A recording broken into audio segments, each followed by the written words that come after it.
শিশু শিক্ষার্থীদের দক্ষতা, মনন চিন্তা ও সৃজনশীলতা বিকাশের ক্ষেত্রে আবারও এক ধাপ এগিয়ে গেল Morrelganj model academy. Morrelganj model একাডেমিতে আজ অনুষ্ঠিত হলো প্রাথমিক বিতর্ক প্রতিযোগিতা 2025। শিক্ষার্থী, শিক্ষক, অভিভাবক ও স্থানীয় গণ্যমান্য ব্যক্তিদের উপস্থিতিতে সকাল থেকেই শুরু হয় এই উৎসবমুখর আয়োজন। প্রতিযোগিতার মূল প্রতিপাদ্য ছিল মোবাইল ফোন কোমলমতি শিক্ষার্থীদের সুশিক্ষার অন্তরায়। শিক্ষার্থীরা পক্ষে বিপক্ষে প্রাণবন্ত যুক্তি উপস্থাপন করে। কেউ মোবাইল ফোনকে শিক্ষার সহায়ক হিসাবে দেখালেও অধিকাংশের মতে এর অপব্যবহার শিক্ষার্থীদের মনোযোগ নষ্ট করছে এবং সুশিক্ষার পথে বড় অন্তরায় হয়ে দাঁড়াচ্ছে। অনুষ্ঠানে সভাপতিত্ব করেন সরকারি সিরাজউদ্দিন মেমোরিয়াল কলেজের অবসরপ্রাপ্ত সহকারী অধ্যাপক আব্দুল গফফার হাওলাদার। প্রধান অতিথি ছিলেন উপজেলা নির্বাহী কর্মকর্তা মোহাম্মদ হাবিবুল্লাহ। প্রধান বক্তা হিসেবে উপস্থিত ছিলেন ঢাকা আইকন একাডেমির প্রতিষ্ঠাতা মীর মোহাম্মদ মোশাররফ হোসেন।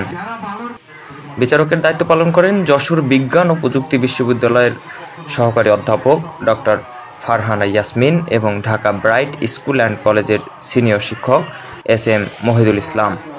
প্রতিযোগিতার মডারেটর ছিলেন বিশিষ্ট বিতার্কিক মোহাম্মদ মেজবাউদ্দিন।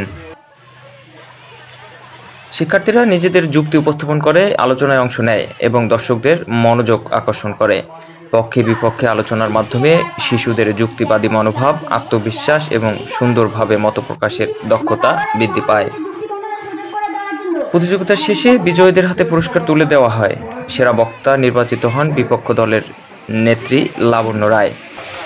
অতিথিরা মন্তব্য করেন, এ ধরনের আয়োজন শিক্ষার্থীদের আত্মবিশ্বাস ও যুক্তিবাদী মনোভাব বৃদ্ধিতে গুরুত্বপূর্ণ। মোরেলগঞ্জ মডেল একাডেমির পক্ষ থেকে জানানো হয়েছে, ভবিষ্যতে শিক্ষার্থীদের মেধা, সৃজনশীলতা ও আত্মবিশ্বাস বৃদ্ধির জন্য নিয়মিতভাবে এ ধরনের প্রতিযোগিতা আয়োজন করা হবে। আজকের অনুষ্ঠান প্রমাণ করল, ছোট শিক্ষার্থীরাই আগামী প্রজন্মের আলোকিত বাংলাদেশ গড়বে। সৃজনশীল শিশু শিক্ষা উদ্যোক্তা,